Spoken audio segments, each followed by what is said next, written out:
شروع اللہ کے نام سے جو بڑا ہی مہربان نہایت رحم کرنے والا ہے۔ یہاں پر سورہ یوسف کا اخیر کا واقعہ چل رہا ہے۔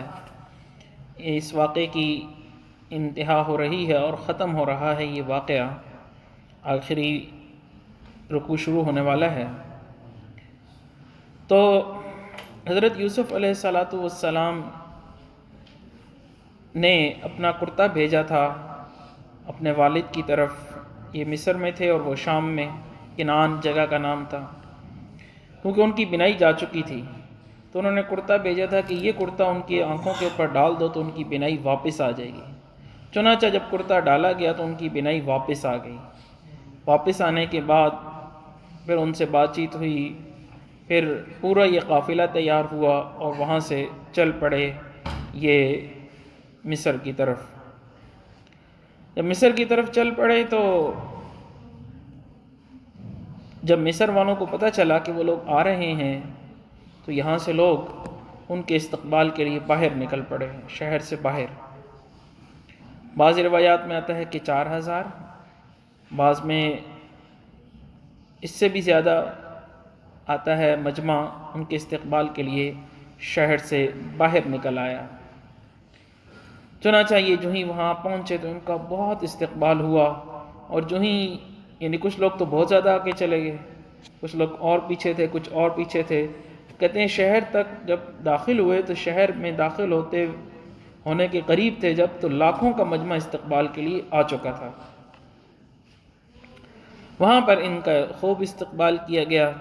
اس کے بعد یہ آگے گئے اور اپنے بیٹے یوسف علیہ السلام سے ملے، معانقہ کیا، اور اس کے دوران تقریباً یعنی 40 سال تو پہلے جدائی کے تھے، پھر اس کے بعد یہ جو بیچ میں غلہ آتا رہا جاتا رہا آتا رہا جاتا رہا، تقریباً 5 سے 7 سال یہ گزر گئے۔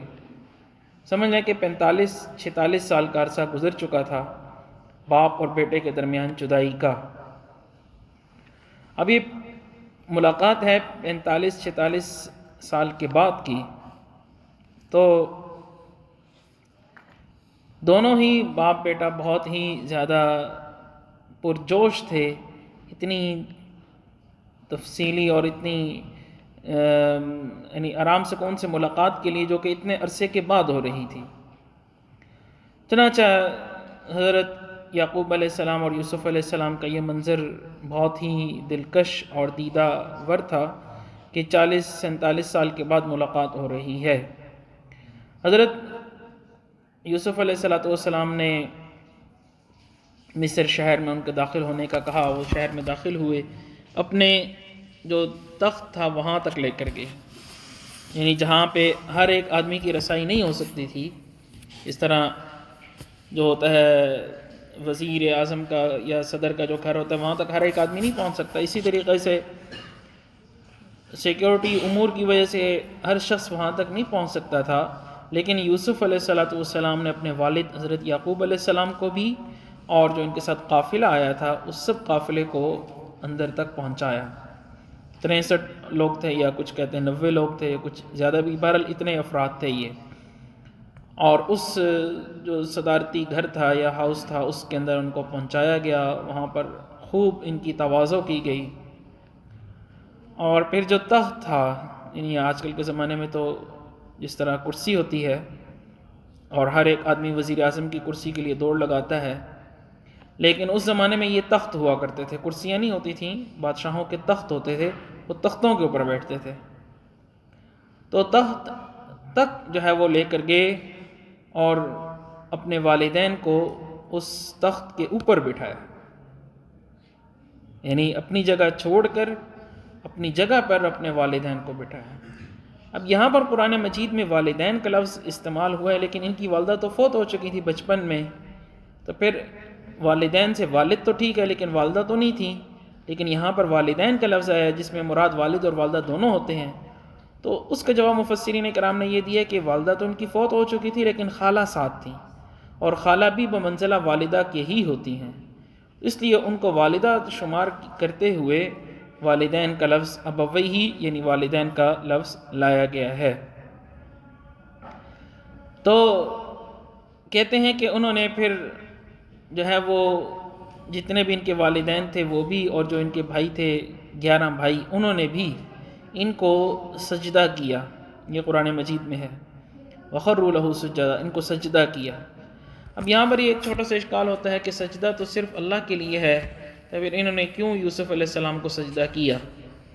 اس کا جواب یہ ہے کہ سجدے کی 2 قسمیں ہیں. ایک ہے سجدہ عبادت کے لیے، اور ایک ہے سجدہ کسی کی صرف عظمت کو بیان کرنے کے لیے. جو سجدہ عبادت کے لیے ہو وہ تو شروع سے ہی ناجائز ہے. وہ کسی بھی مذہب میں، کسی بھی قوم، کسی بھی امت یا کسی بھی نبی کے زمانے میں وہ روا نہیں رکھا گیا اور جائز نہیں رکھا گیا. وہ ہر زمانے میں ہی ناجائز رہا. دوسرا سجدہ ہے جس کو سجدہ تعظیمی کہتے ہیں، کہ عظمت کے طور پر سجدہ کرنا، کسی کو خدا سمجھ کے سجدہ نہ کرنا بلکہ اس کی عظمت اور شان کو بیان کرنے کے لیے سجدہ کرنا. یہ سجدہ پہلی جو امتیں گزری ہیں ان میں جائز تھا، ہماری اس امت میں جائز نہیں ہے. نہ سجدہ تعبدی یعنی عبادت کا سجدہ جائز ہے، نہ ہی سجدہ تعظیمی یعنی عظمت کو بیان کرنے کے لیے سجدہ. یہ دونوں سجدے ناجائز ہیں. لیکن میں نے جس طرح شروع میں بتلایا کہ یہ پہلی امتوں میں سجدہ جو عظمت کے لیے ہوتا تھا وہ جائز ہوتا تھا. تو یہ جو سجدہ انہوں نے کیا یہ سجدہ بطور عظمت کے تھا. اب پھر اس میں یہ اشکال ہوتا ہے کہ چلو 11 بھائیوں کا تو ٹھیک ہے کہ یہ ان کا عظمت ان کو بیان کرنی تھی کہ یہ بھائی ان کا نبی بنا اور سب بھائیوں سے سبقت لے گیا، وہ تو بات ٹھیک ہے، بھائیوں نے اگر سجدہ کیا عظمت کے طور پر. لیکن والدین کا سجدہ کیوں کروایا گیا؟ کیونکہ والد کا درجہ تو اولاد سے بڑا ہوتا ہے، اور پھر خصوصاً یعقوب علیہ السلام تو نبی تھے اور والد بھی تھے، تو پھر ان کا سجدہ کروانا تو ٹھیک نہ ہوا. اس کا جواب یہ دیا گیا ہے کہ اصل میں یہ جو سجدہ والد کی طرف سے ہوا یہ سجدہ باقاعدہ سجدہ نہیں تھا بلکہ صرف جھکنا تھا، تعظیماً تھوڑے سے جھکے تھے، انحناء ہوا تھا. باقی جو حقیقت میں سجدہ تھا وہ والد کی طرف سے نہیں کیا گیا، صرف انحناء کیا گیا تعظیم کی خاطر، اور باقی جو لوگ تھے انہوں نے سجدہ بھی کیا ہے. پھر ایک بات یہاں پر یہ ہے کہ حضرت یعقوب علیہ السلام سے انہوں نے بتلایا کہ یہ جو خواب میں نے دیکھا تھا یہ وہی خواب ہے جو سچا ہوا، کہ 11 ستارے اور ایک سورج اور ایک چاند میرے سامنے جھک رہے ہیں. 11 ستارے 11 بھائی، اور سورج اور چاند والد اور والدہ یعنی خالہ جو بمنزلہ والدہ کی تھیں، یہ سب لوگ سامنے جھکے ہیں. تو جب خواب یوسف علیہ السلام کو یوسف علیہ السلام نے یعقوب علیہ السلام کو بتا دیا تھا، اور یعقوب علیہ السلام کو بھی اس کا کچھ نہ کچھ اندازہ تھا کہ یوسف علیہ السلام جو ہے وہ فوت نہیں ہوئے، تو پھر اتنا زیادہ انہوں نے گریہ آہوزاری کیوں کی تھی؟ 40 سال روتے کیوں رہے اپنے بیٹے کی جدائی کے لیے؟ 40-45 سال. اس کا جواب علماء کرام نے یہ دیا ہے کہ اصل میں ان کا رونا جو تھا وہ اس وجہ سے نہیں تھا جدائی کے اوپر صرف، وہ اس وجہ سے تھا کہ یوسف علیہ السلام کے بارے میں ان کو یہ تھا کہ جو ہے وہ جس جگہ پر ہوں گے اس جگہ پر ان کو دین کے اوپر عمل کرنے کی ان کو سہولیات میسر ہیں یا نہیں. یعنی یہ تو نہیں پتہ تھا کہ کس جگہ ہیں، لیکن اس شریعت میں جو بھی عبادت ہوتی تھی وہ عبادت اور وہ دین اختیار کرنے کی یوسف علیہ السلام کو اجازت دی جا رہی ہے یا نہیں. کیونکہ انہیں نہیں پتہ تھا کہ وہ جنگل میں ہیں، صحرا میں ہیں، کنویں میں ہیں، کسی آدمی کے پاس ہیں، آسائش میں ہیں، تنگی میں ہیں، جیل میں ہیں، کس جگہ ہیں کس جگہ نہیں ہیں. ظاہر سی بات ہے کہ اگر کسی جیل میں یا کسی کافر کے غلامی میں چلے گئے یا کسی ایسی جگہ پہ چلے گئے وہ تو کوئی عبادت نہیں کرنے دے گا. تو اصل جو ان کا آہ و ذریعہ اور رونا تھا وہ اس بات پر تھا، ایک تو ویسے بھی تھا کہ بہت عرصہ ہو گیا تھا جدائی کو، وہ تو ایک طبعی رونا ہوتا ہے، لیکن ایک تسلسل کے ساتھ جو یوسف علیہ السلام کے متعلق یعقوب علیہ السلام روئے ہیں وہ صرف اس وجہ سے روئے ہیں کہ مجھے یہ نہیں پتا کہ بیٹے کا دین کس حد تک جو ہے وہ اس کو اجازت ہے اور کس حد تک وہ عبادت اختیار کر رہا ہے اور کس حد تک اس کا دین محفوظ ہے. اصل یہ تھا مسئلہ جس کی وجہ سے یعقوب علیہ السلام روتے رہے کہ پتہ نہیں اب میرے بیٹے کو کس حال میں رکھا ہوا ہے. مثال کے طور پر اس زمانے میں اگر نماز تھی فرض جو بھی، کیونکہ ہر زمانے میں نماز تو رہی ہے البتہ اس کی کیفیت بدلتی رہی، تو اب آیا یعقوب علیہ السلام کو یہ خطرہ تھا کہ یوسف علیہ السلام کو جس جگہ پر ہے وہاں پر نماز پڑھنے کی اجازت ہے نہیں ہے، یا اگر روزہ تھا تو روزہ رکھنے کی اجازت ہے یا نہیں ہے، ذکر اذکار کرنے کی اجازت ہے یا نہیں ہے، یا دیگر جو شریعت کی عبادتیں ہیں ان عبادات کو وہ آسانی سے اختیار کر رہے ہیں، مشکل سے اختیار کر رہے ہیں، اختیار کرنے کی ان کو سہولت میسر ہے یا نہیں ہے، یہ اصل خطرہ تھا۔ لیکن جب وہ یہاں پر آئے اور انہوں نے دیکھا کہ یوسف علیہ السلام تو بہت ہی اچھی حالت میں ہیں، اس کے اوپر ان کو بہت خوشی ہوئی، اور اس پر مزید خوشی یہ ہوئی کہ وہ صرف نہ یہ کہ اپنے دین کے اوپر ان کو سہولت میسر ہے اور وہ پختہ اور کاربند ہیں، بلکہ ان کی وجہ سے پورا اہل مصر مسلمان ہو چکے ہیں۔ ان کی صداقت، سچائی اور پاک دامنی اور عفت اور خوابوں کی تعبیر میں صحیح مہارت، یہ وہ چیزیں تھیں جس کی وجہ سے یوسف علیہ السلام سے پورا ملک مصر متاثر ہوا اور اکثریت جو ہے وہ مسلمان ہو چکی تھی۔ اس پر یعقوب علیہ السلام کو اور بھی زیادہ خوشی ہوئی۔ تو بہرحال یوسف علیہ السلام نے بتلایا کہ یہ امتحان تھا، اس کے اندر بہت ساری چیزیں مطلوب تھیں ہم سے آزمائش کے طور پر، وہ پوری ہو گئیں، اور مجھے بھی اللہ تعالیٰ نے جو ہے وہ جیل سے نکال کر مصر کے تخت پر بٹھا دیا، اور آپ کو بھی دیہات سے اٹھا کر شہر کے اندر تخت پر پہنچا دیا۔ کتنی بڑی سعادت ملی۔ ایسی بات ہے، دیہات میں جو بندہ رہتا ہے، آج کل بھی دیہات میں جو رہتے ہیں لوگ، ان کے ذہن میں اور یہ سوچ ہوتی نہیں ہے کہ ہم بھی جو ہے نا وہ صدارتی کرسی پر جا کر بیٹھیں گے، یا وزیر اعظم کی کرسی پر جا کر بیٹھیں گے، یا یہ سہولت میسر ہوگی۔ وہ تو صرف بہت محدود سوچ ہوتی ہے دیہات والوں کی، اتنی دنیا انہوں نے نہیں دیکھی ہوتی جو جدید چیزیں آ گئی ہیں۔ ابھی بھی چلے جائیں بلوچستان میں، سندھ میں، ان کو پتہ ہی نہیں ہے، یعنی آج ابھی تک ایسے علاقے ہیں کہ وہاں پر موبائل کام ہی نہیں کرتا، موبائل ہے نہیں لوگوں کے پاس، نہ بجلی ہے نہ گیس ہے، پانی کی نہریں ہیں وہاں سے وہ پانی بھرتے ہیں، بجلی بھی نہیں ہے اور گیس بھی نہیں۔ صبح اٹھتے ہیں، کام کرتے ہیں، سارا دن کھیتی باڑی کرتے ہیں، اور جو ہے شام کو اپنے گھروں میں آ جاتے ہیں۔ جو ان کو کھیت سے فصل ملتی ہے وہ 6 مہینے کے بعد کراچی سے یا کوئٹہ سے لوگ جاتے ہیں، وہ ان سے وصول کر کے جو بیوپاری ہوتے ہیں وہ لے کر آ جاتے ہیں۔ نہ انہوں نے شہر کا منہ دیکھا ہے، نہ پتہ ہے کہ شہر ہوتا کیا ہے، یعنی بہت محدود سوچ ہے، اتنے تیز وہ لوگ نہیں ہوتے۔ اسی وجہ سے جو ہے نا وہاں پر چوری کا نام و نشان ہی نہیں ہے۔ چوری کہتے کسے؟ نہ چھیننا، نہ مطلب فراڈ کرنا، دھوکہ کرنا، اس کا کوئی نام و نشان نہیں۔ وہ اس آج کل کی موجودہ دنیا سے بالکل الگ دنیا میں رہتے ہیں۔ تو کہنے کا مطلب یہ ہے کہ ایک آدمی جو دیہات میں رہتا ہو اس کی سوچ بالکل الگ ہوتی ہے۔ صبح اس نے جانا ہے کھیتی باڑی کے لیے، شام کو واپس آ جانا ہے، یا بکریاں چرانے جانا ہے، شام کو واپس بس اسی کے اوپر اس کا جو ہے نا وہ زندگی گزر رہی ہوتی ہے۔ اس کی یہ خواب و خیال میں بھی نہیں ہوتا کہ میں کسی دن جاؤں اور صدر کی کرسی پر یا وزیر اعظم کی کرسی پر مجھے بٹھایا جائے، اور بطور عظمت اور شرافت کے۔ یہاں پر یوسف علیہ السلام کے جو بھائی تھے یہ دیہات میں رہتے تھے، تو یوسف علیہ السلام یہی بتلا رہے ہیں کہ بھائیوں نے تو میرے ساتھ دشمنی کی اور اتنا سب کچھ کیا، اب دیکھو تم میرے ساتھ دشمنی کر رہے تھے، اللہ تعالیٰ نے مجھے کتنا اونچا مقام دیا ہے، اور میں نے تمہیں معاف کر دیا، اور اب تم بھی جو ہے وہ صدارتی گھر کے اندر پہنچ چکے ہو۔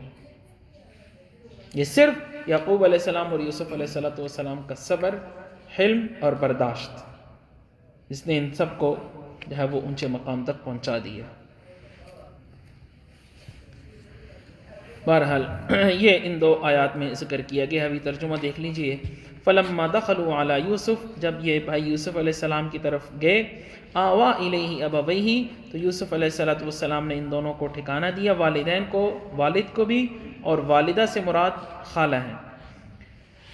وقال ادخلوا مصر ان شاء اللہ آمینین، اور کہا کہ داخل ہو جاؤ مصر میں اگر اللہ نے چاہا تو امن سے رہو گے۔ یعنی میں نے جس طرح بتلا دیا کہ ہزاروں لاکھوں لوگ ان کے استقبال کے لیے باہر نکلے ہوئے تھے، ہر ایک آدمی استقبال، یعنی صدارتی گھر تک تو وہ بعد میں پہنچتے، اس سے پہلے ان کا اتنا استقبال ہو گیا تھا کہ وہ متاثر ہو چکے تھے کہ واقعی یوسف علیہ السلام کسی بہت ہی بڑے منصب پر فائز ہیں کہ اتنی دنیا ہمارے استقبال کے لیے آئی، ورنہ ہمیں تو کوئی جانتا بھی نہ تھا، دیہات میں رہتے ہوئے ہمیں کوئی سلام بھی نہیں کرتا تھا، اور یہاں پر جو اتنے لوگ استقبال کے لیے آ رہے ہیں تو انہیں یہ یوسف علیہ السلام کے بھائیوں کو خبر ہو گئی تھی اور یہ علم ہو گیا تھا کہ سارا استقبال صرف یوسف علیہ السلام کی وجہ سے ہو رہا ہے، ورنہ ہمیں تو کوئی پہچانتا ہی نہیں ہے۔ تو فرمایا یوسف علیہ السلام نے وقالت ادخلوا مصر، داخل ہو جاؤ مصر میں، انشاءاللہ امینین، اگر اللہ نے چاہا تو تم امن سے رہو گے۔ ابھی دیکھیں اسلام جو ہے وہ امن کا درس دیتا ہے۔ بعض لوگوں نے دہشت گردی کو اسلام کے ساتھ جوڑنے کی بڑی کوشش کی ہے، لیکن انشاءاللہ یہ ان کی کوشش ہمیشہ کے لیے ناکام رہے گی۔ یہ دیکھیں یوسف علیہ السلام یہاں پر کیا کہہ رہے ہیں کہ ہمارے شہر میں اگر داخل ہو گئے تو اگر اللہ نے چاہا تو انشاءاللہ آپ امن سے رہو گے، یہاں پر کسی قسم کی کوئی جو ہے وہ آپ کو پریشانی نہیں ہوگی، کوئی بد امنی نہیں ہوگی۔ تو جتنے بھی انبیاء علیہ السلام آئے، حضور پاک صلی اللہ علیہ وسلم تشریف لائے، اسلام میں امن کا درس دیا گیا۔ جو انسان کسی بھی انسان کو مارتا، اب یہ دیکھیں یہ بات نہیں ہے، اسلام نے یہاں تک کہا کہ اگر آپ کسی کافر کے ملک پر حملہ کر دیں تو وہاں کی جو کھیتیاں ہیں ان کو نہ جلائیں، وہاں کی جو جانور ہیں ان کو قتل نہ کریں، وہاں کے جو بوڑھے جنگ میں شریک نہیں ہو رہے ان کے ساتھ ان کے در پہ نہ ہوں، خواتین کو کچھ بھی نہ کہیں، ہاتھ بھی نہ لگائیں، جو بچے ہیں ان کو بھی کچھ نہ کہیں، صرف وہ نوجوان اور وہ ان کی آرمی کے لوگ جو براہ راست مقابلے کے لیے ہیں ان سے صرف لڑنا ہے۔ اسلام نے تو یہاں تک کہا، تو پھر اسلام کیسے اس بات کی اجازت دے سکتا ہے کہ کسی چرچ میں جا کر حملہ کریں، یہ کسی بھی مندر میں جا کر حملہ کریں؟ ہاں جو بھی وہ کرے وہ اپنی جگہ پر عبادت ان کی، ہم اس کو عبادت نہیں تصور کرتے، لیکن ان کا معاملہ آخرت کے اندر خدا کے سامنے، اپنے چرچ میں، اپنے مندر میں، اپنے عبادت خانے میں جو بھی وہ کرتے ہیں وہ کریں، آزاد ہیں۔ ہاں عام پبلک کے سامنے آ کر، ہماری مسجد کے سامنے یا مسلمانوں کے سوسائٹی میں آ کر کچھ نہیں کر سکتے ہمارے خلاف، اسلام کے خلاف، اسلامی ملک میں رہتے ہوئے۔ اپنے چرچ میں جو مرضی ہے کریں، روئیں پیٹیں، ماتم کریں، جو مرضی ہے کریں، لیکن باہر آ کر یہ سب کچھ نہیں کر سکتے۔ تو وہ اسلام جس نے امن کا درس دیا ہے اور کسی جانور کو بھی مارنے کو منع کیا ہے، کسی پادری یہاں تک کہ جو راہب ہیں ان کو بھی منع کیا، جو ان کی یعنی کہ یوں سمجھ لیں کہ ان کے عالم ہیں، ان کو بھی منع کیا کہ ان کو بھی نہ مارو، اگر وہ جنگ میں شریک نہیں ہیں، اپنی عبادت میں لگے ہوئے چھوڑ دو انہیں۔ ایسا اسلام امن کا درس دیتا ہے۔ لیکن بعض لوگ خصوصی طور پر کوئی چھوٹا سا ایک واقعہ ہو جاتا ہے تو سب مدارس کے اوپر، سب مساجد کے اوپر، سب داڑھی والوں کے اوپر، سب علماء کے اوپر، سب مولویوں کے اوپر چڑھ دوڑتے ہیں۔ اس پانچوں انگلیاں تو برابر نہیں ہوتی، کوئی ایک آدھ اگر خراب کسی میں نکل بھی آئے تو یہ تو نہیں ہے کہ سب ہی خراب ہیں، ہر جگہ اچھے برے لوگ ہوتے ہیں۔ تو اس لیے ہمیں اسلام کی، ہمارے لیے آئیڈیل اور نمونہ وہ حضور پاک صلی اللہ علیہ وسلم کی ذات ہے۔ آج کل کی کوئی عالم بھی نہیں ہے، ہمارے لیے حضور پاک صلی اللہ علیہ وسلم کی ذات قابل عمل ہے۔ بس ہمیں ان کو دیکھ کے، یہ تو نہیں کہا آپ صلی اللہ علیہ وسلم نے یا قرآن میں کہیں کہ جب 1400 سال گزر جائیں نا پھر آپ صلی اللہ علیہ وسلم کی اتباع نہیں کرنی، پھر اس زمانے میں کوئی مولانا صاحب آ جائے ان کی اتباع کرنی، یہ ہے کہیں قرآن میں؟ یا یہ جو قرآن مجید کیا گیا ہے یہ درس میں آیات انہی درس میں آ رہی ہیں کہ میری جو ہے وہ اتباع کرو، اور قرآن مجید کی اور بھی بہت ساری آیات میں ہے کہ آپ صلی اللہ علیہ وسلم کو یہ ارشاد فرمایا گیا کہ آپ لوگوں سے کہہ دیجئے کہ میری اتباع کرو۔ تو یہ آیات صرف آپ صلی اللہ علیہ وسلم کے زمانے تک تھی، یہ 200-300 سال تک تھی، یہ آج کے موجودہ زمانے میں ہر شخص کی طرف متوجہ ہیں کہ ہر شخص اس بات کا مکلف ہے جیسے وہ نماز پڑھے، روزہ رکھے، زکوٰۃ دے، حج کرے، آپ صلی اللہ علیہ وسلم کی 24 گھنٹے کے اندر اتباع کرے، کسی اور کی اتباع کرنے کی ضرورت نہیں۔ حضرت عبداللہ بن مسعود رضی اللہ تعالیٰ عنہ کہا کرتے تھے اگر تم کسی زندہ کے پیچھے چلو گے نا، جو زندہ ہے، تو وہ تو کبھی بھی اس کا پاؤں پھسل سکتا ہے، چاہے وہ کتنا بھی ولی بن جائے، کسی بھی وقت پھسل سکتا ہے۔ زندہ کے پیچھے چلنے کی ضرورت نہیں ہے، جو فوت ہو چکے ہیں اور اسلام کی حالت میں مکمل طور پر علماء گواہی دیتے ہیں کہ بھئی یہ اسلام کی حالت میں گئے ہیں، وہ تو فتنے سے معمون ہو گئے، کلمہ پڑھتے ہوئے گئے دنیا سے، ان کی زندگی محفوظ ہے، اس کے پیچھے چلو۔ اور سب سے بہتر ان میں صحابہ کرام ہیں اور حضور پاک صلی اللہ علیہ وسلم ہیں۔ اب پھر آ کر کوئی آدمی یہ کہے کہ ایک آدمی نماز بھی پڑھتا ہے، یہ کام بھی کرتا ہے، بھئی نماز پڑھتا ہے تو نماز نے تو نہیں کہا کہ اس کو غلط کام کرو، یہ نماز کہتی ہے کہ غلط کام کرو۔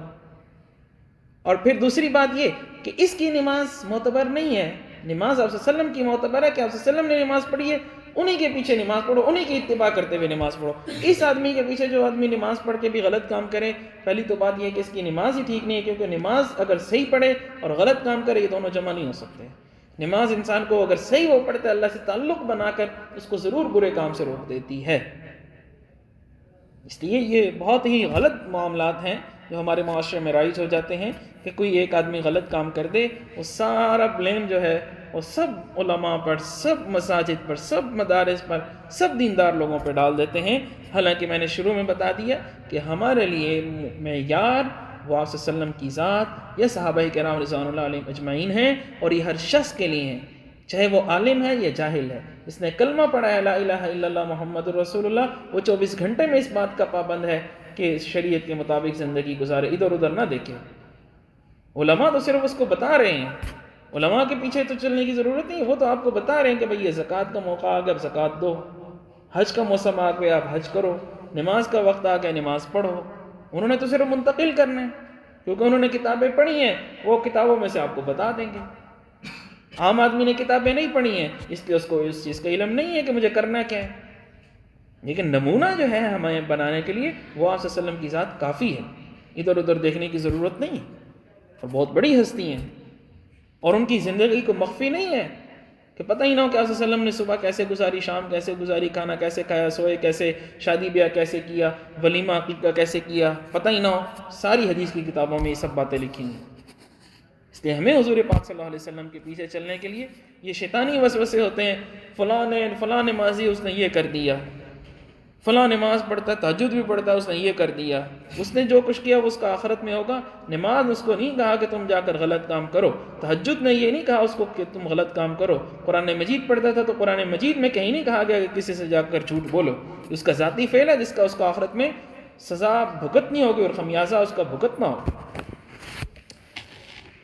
تو یہ ارشاد فرمایا ورفع ابویہ علی العرش وخروا له سجدا، اور انہوں نے بٹھایا اپنے والدین کو عرش پر اور وہ گر گئے ان کے سامنے سجدہ کرتے ہوئے. اور میں نے بتا دیا کہ اس میں مراد سجدہ تعظیمی ہے، لیکن اس امت میں سجدہ تعظیمی بھی روا نہیں ہے کہ کوئی آدمی عظمت کے طور پر کسی کے سامنے جھک جائے، یہ بھی کبیرہ گناہ ہے. اگر عبادت کے طور پر جھکے تو دار اسلام سے خارج، اور اگر عظمت کے طور پر جھکے تو کبیرہ گناہ ہے. وقال یا ابت ھذا، اور پھر یوسف علیہ السلام نے اپنے والد یعقوب علیہ السلام سے کہا کہ اے ابا جان، ھذا تأویل رؤیایا، یہ میرے خواب کی تعویل ہے جو من قبل، جو میں نے اس سے پہلے دیکھا تھا. قد جعلها ربی حقا، اس کو بنا دیا میرے رب نے سچا. وقد احسن بی، اور میرے ساتھ بہت ہی اچھا سلوک، بہت احسان کیا اور اچھائی کا معاملہ کیا. اذ اخرجنی من السجن، جب میرے رب نے مجھے جیل سے نکال دیا اور تخت پر بٹھا دیا. وجاء بکم من البدو، اور تمہیں دیہات سے لے کر آیا. من بعد ان نزغ الشیطان، بعد اس کے کہ شیطان نے، اب یہ دیکھیں اصل میں تو ان کے بھائیوں کی شرارت تھی، لیکن یہاں پر یوسف علیہ السلام نے ان کی چشم پوشی کرتے ہوئے ان کو نہیں براہ راست مطعون کیا اور ان پر تنقید نہیں کی، بلکہ شیطان کی طرف اس کا رخ موڑ دیا.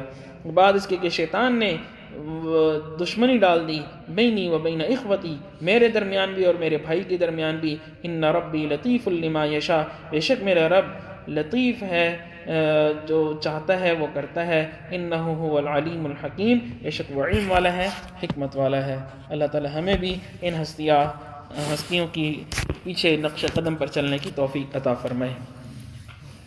الحمد للہ رب العالمین والعاقبۃ للمتقین والصلاة والسلام علی خیر خلقہ محمد وآلہ واصحابہ اجمعین. ربنا آتنا فی الدنیا حسنة وفی الآخرة حسنة وقنا عذاب النار.